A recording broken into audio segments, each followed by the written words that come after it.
was out in the backyard trying to fix the chain on my bike when I felt it. A sharp, stinging pain on the back of my neck. I swatted at it, a reflexive, angry motion. When I pulled my hand away, there it was, crushed against my palm. A fly, but it's not a normal fly. This thing was huge, with an iridescent, almost metallic green body and these weird ruby red eyes that seemed to stare right through me, even in death. I flicked it off, disgusted, and rubbed the spot on my neck.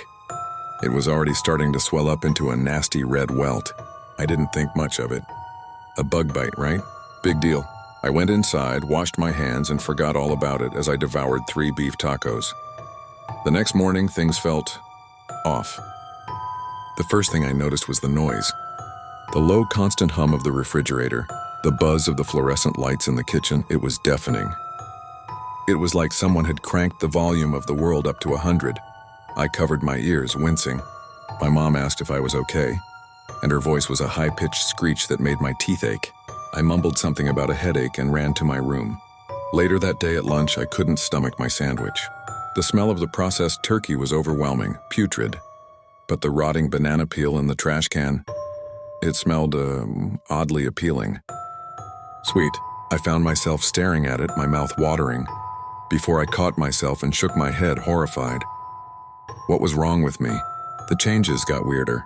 My eyes started to feel strange. It was like I was seeing the world in 1,000 tiny little squares all stitched together. I'd be looking at something and I could see every angle of it at once. The front, the back, the sides. It was disorienting, dizzying. I spent hours in front of the mirror, trying to focus on my own reflection, but it just kept fracturing into a million pieces like a broken kaleidoscope. Then came the cravings. Sugar. I needed sugar. Not candy bars or soda. I'm talking about pure, unadulterated sugar. I'd sneak into the kitchen at night and eat it by the spoonful, straight from the bag. The sweet, grainy texture was the most incredible thing I'd ever felt on my tongue. My food preferences were completely warped. The sweetest, most overripe, borderline rotten fruits were suddenly ambrosia. My body was changing too, but slowly. It started with my skin.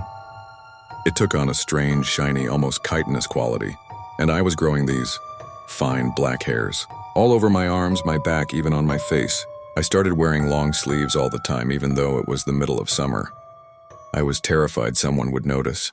One evening I was in my room trying to do homework, but the buzzing in my head was too loud.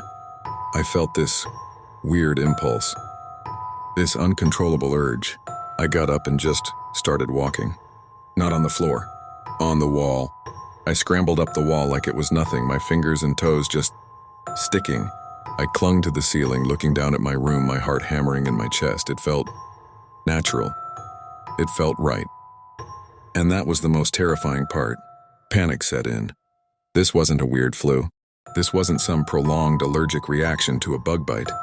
I remembered the fly, the giant metallic green fly with the ruby red eyes. It hadn't just bitten me, it had infected me. It was rewriting me cell by cell. I looked at my hands. They seemed thinner, more delicate, the fingers longer.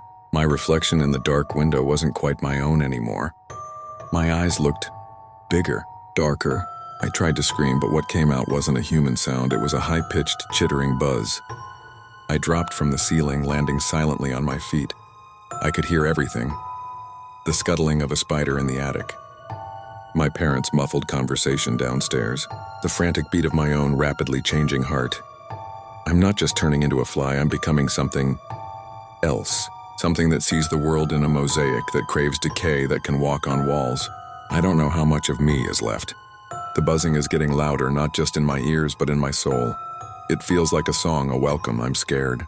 But a small growing part of me isn't. A small part of me just wants to fly.